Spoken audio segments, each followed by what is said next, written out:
उसळूने लाट ध्येय तुझे तू आता गाठ रक्तात उसळूने लाट ध्येय तुझे तू आता गाठ पाहू दे जग क्रांतीची धग उंचावून या माना बाणा हे बाणा बाणा जय भीम, जय भारत, जय संविधान। अभी लाइव आने का एक विशेष संदेश है और ये संदेश जो है आप सब लोगों को पहुंचाना था, तो ज़रूरी भी है क्योंकि हाल फिलहाल में जो भारत की हालात चल रहे हैं उस पर रोज़ संघर्ष जारी रहेगा और ये संघर्ष जब तक चलता भी रहेगा जब तक यह अन्याय ख़त्म नहीं होता।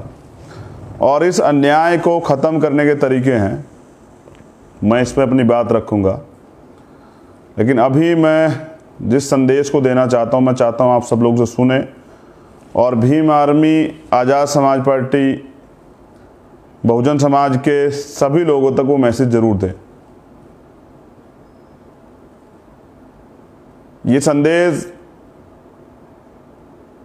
आपके जीवन में बदलाव ला सकता है, खासकर नवयुवकों के जीवन में जो अभी अभी बहुजन मूवमेंट से जुड़े हैं या बहुजन मूवमेंट में कुछ करना चाहते हैं, जो चाहते हैं कि परिवर्तन हो। ये उनके लिए विशेष संदेश है। बहुजन समाज में जन्मे सभी संतों, गुरुओं, महापुरुषों को नमन करते हुए तथागत गौतम बुद्ध जी, संत श्री सतगुरु रविदास जी महाराज, भगवान वाल्मीकि महाराज, गुरु नानक देव, संत कबीर और जो अन्य महापुरुष हुए हैं, राष्ट्रपिता ज्योतिबा फूले साहब, पेरियर साहब, बिरसा मुंडा, छत्रपति साहू जी महाराज, शिवाजी महाराज, जननायक कपूरी ठाकुर, डॉक्टर APJ अब्दुल कलाम साहब, सैकड़ों ऐसे महापुरुष हुए हैं जिन्होंने परिवर्तन की लड़ाई लड़ी है। माँ फातिमा शेख, BP मंडल साहब, कमी नहीं है, बस आपको पढ़ने की एक बिहार के लैलन किए जाते हैं, बाबू जगदेव प्रसाद। इतने नाम हैं कि मैं आपको गिनाता रहूँगा और आप उनकी हिस्ट्री पढ़ते रहेंगे तो एक जीवन शायद आपका बीत जाए, क्योंकि कोई नाम जो है वो खाली नाम नहीं, इतिहास है। विश्व रत्न, परम अनुसरणीय डॉक्टर बाबा साहब अम्बेडकर और मेरे रहबर, मेरे गुरु, मेरे आदर्श मान्यवर साहब श्री काशीराम। मैंने क्यों कहा कि नौजवानों के लिए, खासकर बहनों के लिए और भाइयों के लिए जो बहुजन मूवमेंट में काम कर रहे हैं और कुछ करना चाहते हैं, ये लाइव उन लोगों के लिए ज़रूरी है। 9 अक्टूबर 2006 मेरे रहबर, मेरे गुरु मान्यवर काशीराम साहब इस दुनिया से चले गए। आज 6 तारीख है, 9 तारीख को हम लोग उनका परिनिर्वाण दिवस मनाएंगे। वो चले गए, उनका सपना भी पीछे चला गया। फिर तय किया गया कि उनके सपने को पूरा करना है। और सपना क्या है? इस देश में सामाजिक परिवर्तन, आर्थिक परिवर्तन और राजनीतिक परिवर्तन, यानी कि समाज में जो भेदभाव है उसको खत्म करना है। आर्थिक परिवर्तन, जिस तरह की आर्थिक गैर बराबरी है कि अमीर अमीर होता जा रहा है, गरीब गरीब होता जा रहा है, जिस तरह से पूरा देश पूंजीपतियों के हाथ में है, ये आर्थिक गैर बराबरी दूर होनी चाहिए।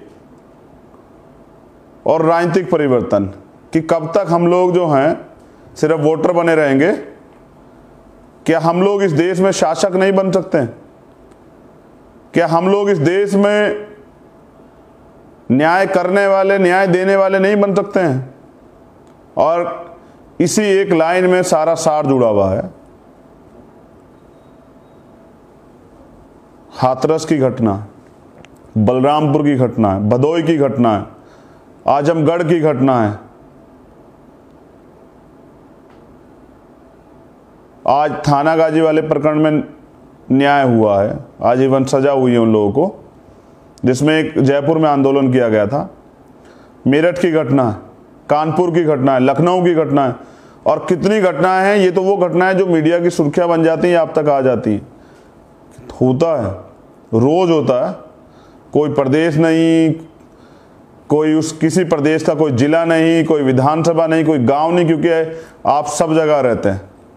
इसलिए आज आप सवाल करने लगे हैं, आज आप आवाज उठाने लगे हैं, आज आप बोलने लगे हैं, आज आप परिवर्तन चाहते हैं, तो आपको और आपकी जाति को सबक सिखाने के लिए किया जाएगा। क्योंकि हम लोग राजनीतिक व्यवस्था में परिवर्तन नहीं कर पाए हैं, हम लोगों की सत्ता नहीं है, तो न्याय के लिए हमें दर बदर भटकना पड़ेगा। हम पे हमले होंगे, हम ही को जेल में डाला जाएगा, हम पे मुकदमे किए जाएंगे, हम ही पे एनएसए लगाई जाएगी, हमें ही सजा होगी, हमारे मामले को बदल दिया जाएगा, और भी वगैरह वगैरह बहुत सारी चीजें, हमें डराया जाएगा, धमकाया जाएगा, क्योंकि हम लोग सत्ता में नहीं। मान्यवर साहब श्री काशीराम नाम नहीं है, इतिहास है। बाबा साहब ने संविधान में ब्लूप्रिंट बनाया, लेकिन उस ब्लूप्रिंट को अमली जामा पहनाया मेरे रहबर, मेरे गुरु मान्यवर साहब काशीराम ने। और मैंने क्यों सिर्फ मान्यवर साहब काशीराम को अपना गुरु माना, ये के बाद, उनके संघर्ष को जानने के बाद, उनके सिद्धांतों को जानने के बाद, गौर करिएगा, सिद्धांतों को जानने के बाद, उनके त्याग को जानने के बाद और उनके दर्द को जानने के बाद मैंने उनको गुरु माना। कोई किसी को गुरु ऐसे नहीं मानता है भाई। जिसे आप गुरु मानते हो उसका अनुसरण करते हैं, उसके दिखाए रास्ते पर चलते हैं। मैंने गुरु इसलिए माना क्योंकि मुझ में उनके अंदर संत भी दिखाई देते हैं, महापुरुष भी दिखाई देते हैं। एक ऐसा व्यक्तित्व जो त्याग की मिसाल है, जिसका कोई तोड़ नहीं। एक ऐसा महापुरुष जिसने अपने लिए कुछ नहीं रखा। तो उस संदेश के तौर पे पहले मैं काशीराम साहब के बारे में बात करूंगा आपसे, लेकिन मैं जो कह रहा हूं सुन लीजिए। हम लोग करने क्या वाले हैं 9 अक्टूबर को,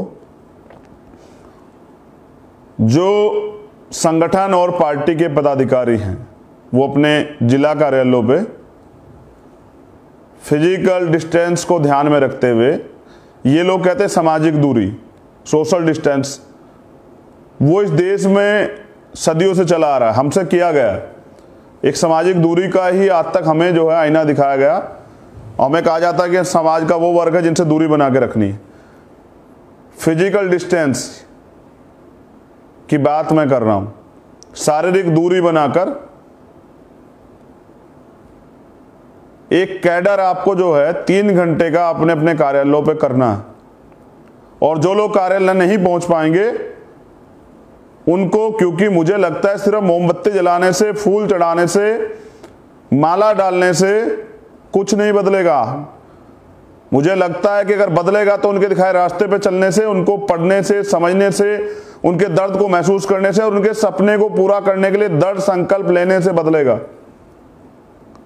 तमाम जो साथी मुझे देख रहे हैं, पंजाब के लोग देख रहे हैं, गिन्नी बाजी दिख रहे हैं मुझे, हरियाणा से लोग देख रहे हैं, विक्की, मैं देख पा रहा हूं बहुत सारे लोग जो मुझे देख रहे हैं। मुझे देखने में बिहार के लोग भी अभी मुझे दिख रहे हैं, झारखंड के, छत्तीसगढ़ के लोग भी दिख रहे हैं, यूपी के लोग भी दिख रहे हैं, मुझे दिख रहे हैं उत्तराखंड के लोग भी जो मुझे देख रहे हैं, मुझे दिल्ली के लोग भी दिख रहे हैं। सब लोग धीरे धीरे मैं देख पा रहा हूं कि मुझे देख रहे हैं और सुन रहे हैं। जैसा मैंने आपको कहा कि सिर्फ इससे काम नहीं चलेगा, एक दृढ़ संकल्प लेके समाज के लिए कुछ करने के लिए, समाज को लूट खसोट करने के लिए नहीं, झूठे वादे करके अपना पेट बड़ा करने के लिए, अपने लिए महल बनाने के लिए, गाड़ी घोड़ा लेने के लिए नहीं, इस समाज के लिए कुछ करने के लिए, सदियों से लुटे पीटे सताए गए टुकड़ों बटे समाज को एकजुट कर कर कुछ करने के लिए मैंने लाखों लोगों की मांग पे आजाद समाज पार्टी का निर्माण किया है, जो सिद्धांतिक रूप से, मैं ये कहता हूं कि बहुत सारे लोग तरह तरह की बातें करते हैं, एक बार सिर्फ और सिर्फ एक बार आप मान्यवर साहब काशीराम का जीवन परिचय पढ़े। उस 3 घंटे कैडर में सिर्फ और सिर्फ मैंने काशीराम साहब को नेता चुना, क्योंकि मैंने उनके जीवन से जो सीख ली मैं उसको अपने जीवन में आत्मसात कर रहा हूं और मैं चाहता हूं आप भी करें, उनके दिखा पर चलें।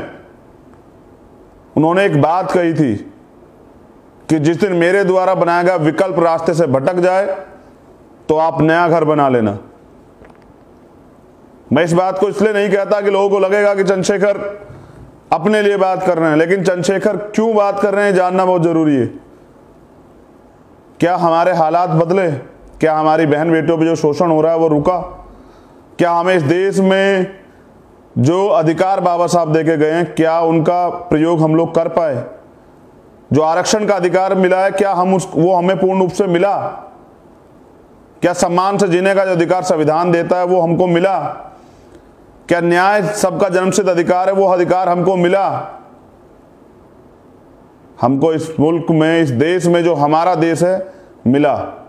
जुल्म, ज्यादती, अन्याय, झूठ, फरेब, धोखे, यही मिला, इसके अलावा कुछ नहीं मिला।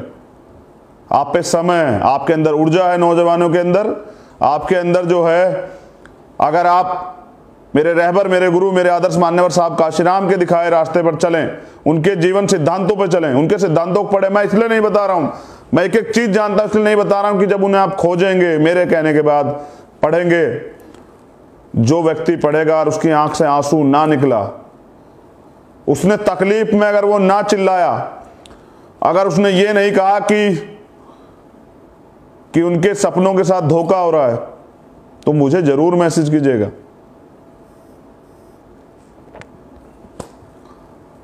बड़ी इंसान और जानवर में फर्क होता है। जानवर अपनी तकलीफ नहीं कह सकता है, उसको सताया जा सकता है। इंसान अपनी तकलीफ कह सकता है और अपनी तकलीफों से मुक्ति ले सकता है। इसलिए मान्यवर काशीराम साहब ने कहा कि वोट का अधिकार मैंने तुम्हें बिकने के लिए नहीं दिया, अपनी हजारों साल की गुलामी को काटने के लिए दिया। उन्होंने ये भी कहा कि वोट की सुरक्षा बहन बेटी की सुरक्षा की तरह करनी है, लेकिन उत्तर प्रदेश हो या देश हो, हम तो बहन बेटी की सुरक्षा नहीं कर पा रहे। जिंदे जीते जी तो नहीं कर पाते, मरने के बाद सबकी भी नहीं कर पाते हैं, उसको भी कचरे की तरह जला दिया जाता है। जब सरकार तय कर ले कि न्याय नहीं देना है, तो वो चीजों को किस तरह बदलती है, किस तरह दबाव बनाती है, झूठे मुकदमे करती है, क्या करती है और क्या नहीं करती है, आप लोग देख रहे हैं हाथरस में। और ऐसा नहीं कि सिर्फ हाथरस में हो रहा है, हो सब जगह रहा है, लेकिन कितने मामले हम तक आ पाते हैं। भीम आर्मी की वजह से सबसे बड़ा ये हुआ कि नौजवानों में संघर्ष करने का जज्बा आया। अब वो जेल से नहीं डरते, मुकदमों से नहीं डरते, वो अपने मान सम्मान स्वाभिमान के, अपने अधिकार,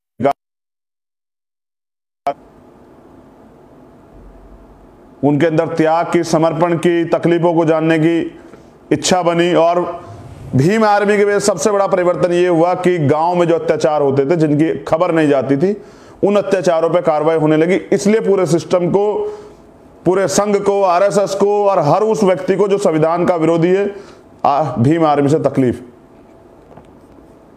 लेकिन उनकी तकलीफ के कारण क्या भीम आर्मी काम करना छोड़ देगी? भीम आर्मी अपना काम करेगी, लेकिन सिर्फ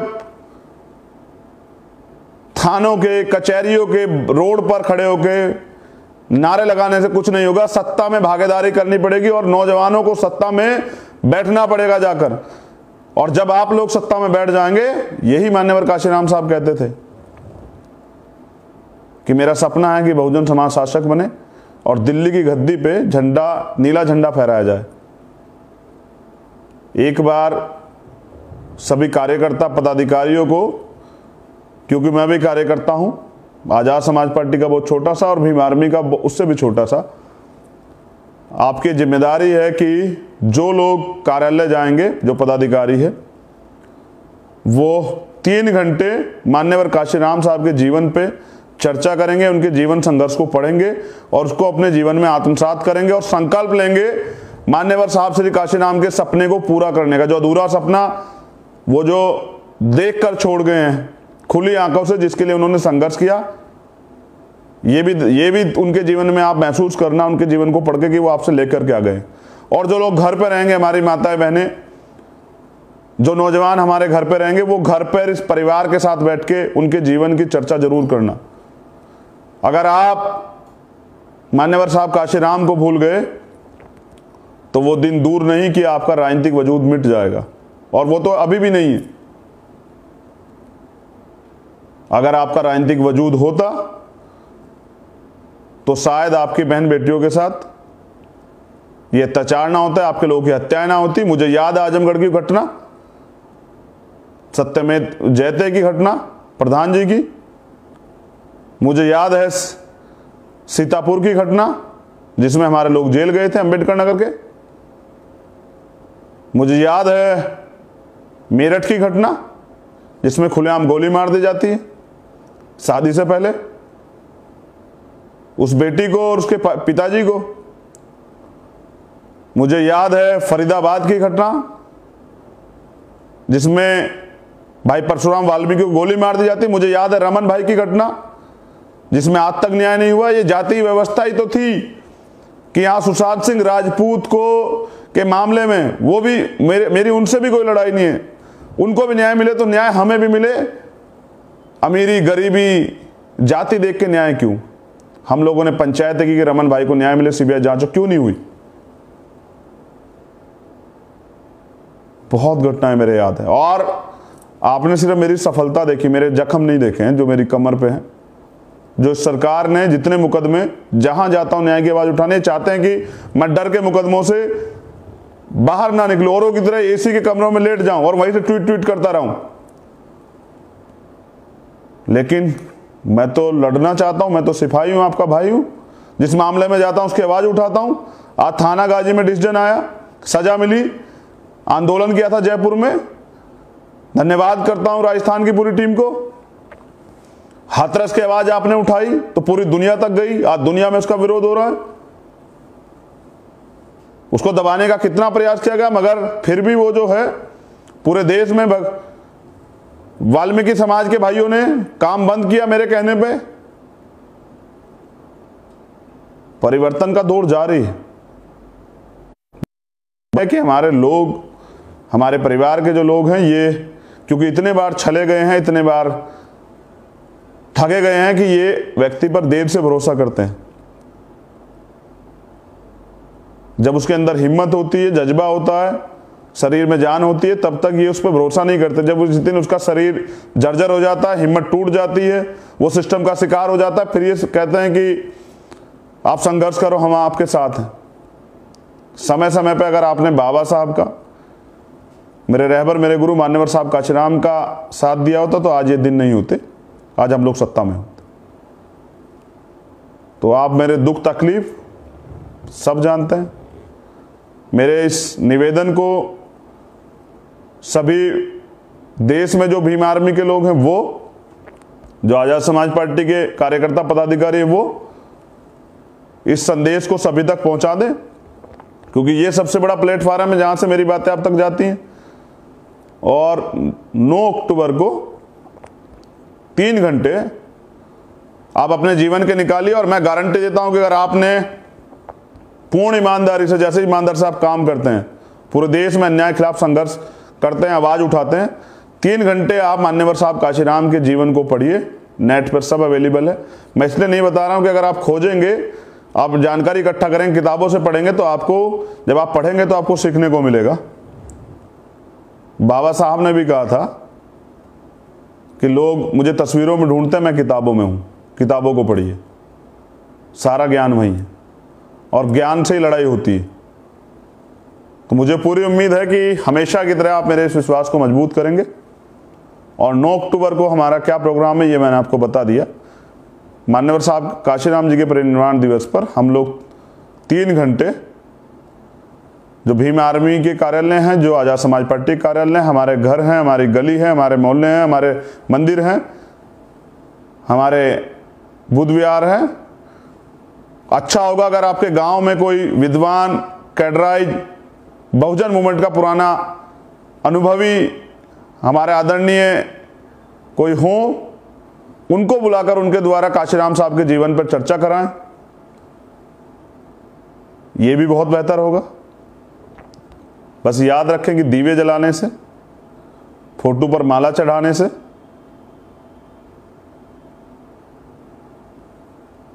जयकारे लगाने से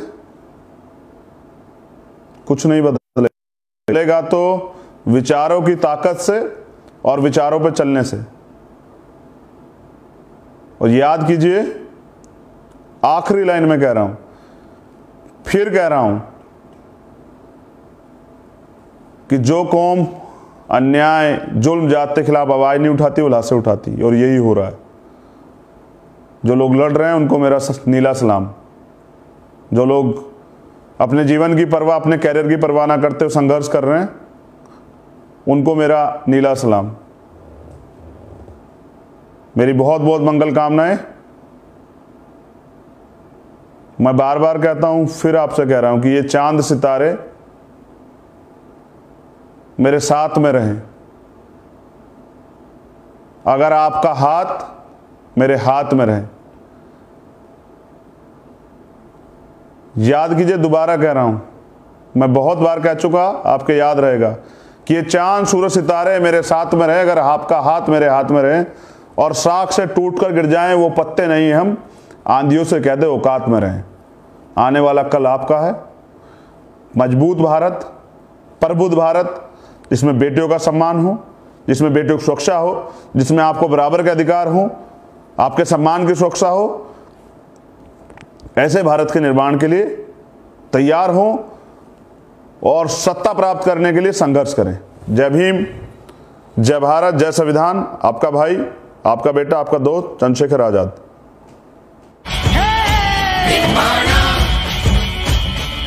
सब्सक्राइब करा।